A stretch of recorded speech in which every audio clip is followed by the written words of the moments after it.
RLD को है? अभी चुनाव हुआ क्या, अभी तो मतदान हो रहा है। मैं अपील करता हूं कि लोग अपना मतदान सुनिश्चित करें और जरूर डालें वोट, क्योंकि वोट नहीं डालोगे तो फिर 5 साल आपकी कठिनाइयां और बढ़ जाएंगी। तो आप कैसी सरकार बनाना चाहते हो, अच्छे जनप्रतिनिधि का चयन कीजिए, अपनी वोट जरूर डलवाइए। विपक्ष ईवीएम पर सर सवाल उठा रहा है, उसको तो चुनाव क्यों लड़ रहे हैं? ईवीएम खराब है, लोकतंत्र है नहीं, संविधान खत्म हो जाएगा, इस तरह के डर दिखा रहे हैं पब्लिक को, नकारात्मक बात कर रहे हैं, कोई एजेंडा नहीं है। इस तरफ आप देखें तो एनडीए का स्पष्ट एक मत है, देश को विकसित कैसे कर रहा है, लॉन्ग टर्म एक विजन के साथ काम कर रहे हैं। ऐसे मुद्दे जिसकी कोई पार्टी प्रचार क्या चर्चा ही नहीं करती, जैसे कि क्लाइमेट चेंज, जलवायु परिवर्तन, आज नौजवान के लिए शायद सबसे बड़ा मुद्दा है, किसान के लिए सबसे बड़ा मुद्दा है। जिस समय पहले जो है बारिश नहीं होती थी, अब ओले पड़ रहे हैं, तो उसका प्रभाव किसानी पे भी पड़ रहा है और आने वाले समय पे जल संसाधनों पे पड़ेगा, जीवन पे पड़ेगा। इसके लिए क्या विपक्ष ने कोई नीति बनाई है?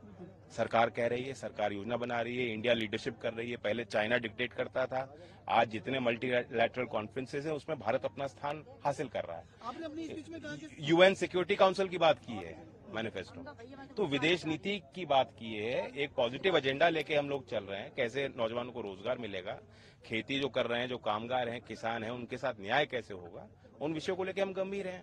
अब ये कह देना ईवीएम खराब है, लोकतंत्र, ये तो पहले से ही बहाने बना रहे हैं, हार के बहाने ना बनाइए। सर आपने अपनी स्पीच में कहा कि आप इंडिया की बैठक में रहे हैं, इंडिया की बैठक में बैठे हैं, उनका माहौल और आपका जो है उसको आप कैसे देखते हैं? मैं अभी बताया ना कि यहाँ पॉजिटिविटी है, एक दूसरे में तालमेल है, संवाद है, सहयोग है आपस में। मैं गठबंधन का हिस्सा हूं, मैं राजस्थान के कई सीटों पर जाके मैंने प्रचार किया। कांग्रेस में जब हम साझे थे, हमारे एक विधायक से वहां सरकार चली 5 साल, लेकिन कोई संवाद नहीं था, एक दूसरे का कोई सहयोग नहीं था। तो हम गठबंधन करके एक दूसरे का सहयोग के लिए तत्पर हैं। इस तरह से यहाँ मोदी नगर में हम हैं, पूरी बीजेपी की टीम, वर्कर्स ग्राउंड लेवल पर तैयारी कर रहे हैं, ऐसा लड़ रहे हैं जैसे कि बीजेपी का कोई लड़ रहा हो। तो उस माहौल को बनाने के लिए, पार्टियों में तालमेल बनाने के लिए एक लीडरशिप चाहिए होती है। वो नेतृत्व का अभाव है इंडिया में, सब अपनी अपनी खिचड़ी पका रहे हैं, उस बात को समझिए आप। कितनी उम्मीद है एनडीए को सीट के लिए? उम्मीद नहीं, विश्वास है।